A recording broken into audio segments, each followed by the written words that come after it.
Sabe aquela ideia de que primeiro vem a reabilitação e só depois, talvez, a competição? E se a gente virasse essa lógica de cabeça para baixo?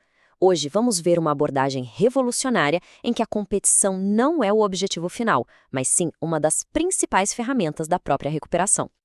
Olha, a realidade para muita gente com lesão medular que usa cadeira de rodas é bem dura. É um ciclo que se alimenta. A inatividade leva à dor. E a dor, bom, a dor leva a mais inatividade. É um problema sério que afeta a saúde de um jeito bem profundo. Mas por que é tão difícil quebrar esse ciclo? Pensa só, tem as questões pessoais, né? A dor, o cansaço, às vezes a própria motivação que vai embora. E aí vem tudo que está do lado de fora. Falta de transporte acessível, o custo, que não é baixo, a dificuldade de achar equipamento adaptado e até profissional que saiba como ajudar. É uma verdadeira corrida de obstáculos. E no meio de tudo isso tem uma consequência que é quase uma constante: a dor crônica no ombro. Pensa no esforço de tocar a cadeira de rodas dia após dia. Sem o condicionamento certo, isso acaba sobrecarregando tudo e limitando ainda mais o que a pessoa consegue fazer no dia a dia. Então, como é que se quebra esse ciclo? É aí que entra uma sacada genial da Rede Sara de hospitais de reabilitação aqui no Brasil. A proposta é tratar o esporte não como o prêmio no final, mas como a própria ferramenta para chegar lá, desde o comecinho. Ok, mas quando a gente fala em usar o esporte, estamos falando do paraesporte. De forma bem direta, é qualquer modalidade praticada por pessoas com deficiência. E o detalhe importante é que existem regras de classificação para garantir que a disputa seja justa, sabe? Todo mundo competindo em pé de igualdade.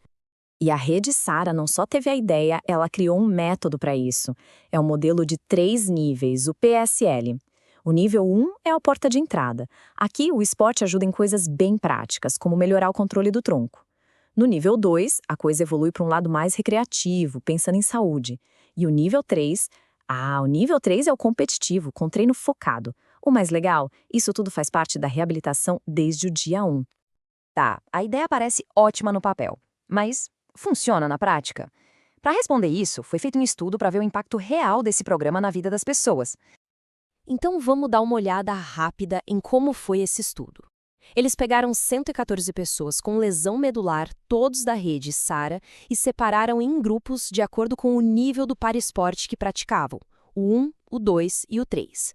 O objetivo era bem claro: comparar esses grupos e ver quem era mais ativo e como ficava a questão da dor no ombro. E olha, os resultados que saíram daí foram, no mínimo, surpreendentes. Eles mostraram um poder na abordagem competitiva que talvez ninguém esperasse. Vamos dar uma olhada nos números? O primeiro dado que salta aos olhos é este aqui. O que acontece depois da alta? A pessoa continua se exercitando? Nos grupos 1 e 2, mais ou menos metade continuou. Mas olha só o que acontece com o grupo 3, o competitivo.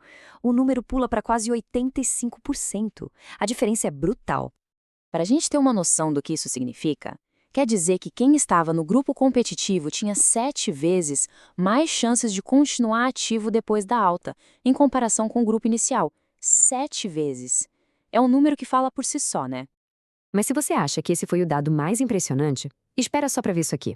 É o achado mais contraintuitivo de todos. A gente pensa, bom, quem treina mais de forma mais intensa deve ter mais dor, certo? Pois é, errado. No grupo que treinava menos, 30% tinham dor no ombro. Já no grupo mais competitivo, só 15%. Praticamente metade. Então, qual é a grande conclusão? O próprio estudo resume bem. Ele diz que, no fim das contas, o fator mais importante para a pessoa continuar ativa não era a idade ou o tipo de lesão. O que realmente fazia diferença era o quão estruturado era o programa de esporte. Ter um método foi o divisor de águas. Com esses dados na mão, a gente é quase obrigado a repensar o que significa reabilitação. Talvez a receita para a recuperação seja um pouco diferente do que a gente imaginava. E aqui está o pulo do gato.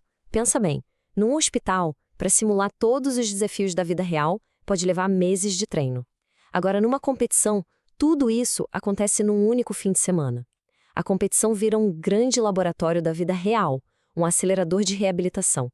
É intenso, é prático e muito eficaz. Então, vamos amarrar as pontas. O que a gente tira de mais importante? Primeiro, para o esporte bem estruturado não é um extra, é parte fundamental da reabilitação. Segundo, ele comprovadamente faz as pessoas se mexerem mais. Terceiro, ele parece proteger o ombro da dor.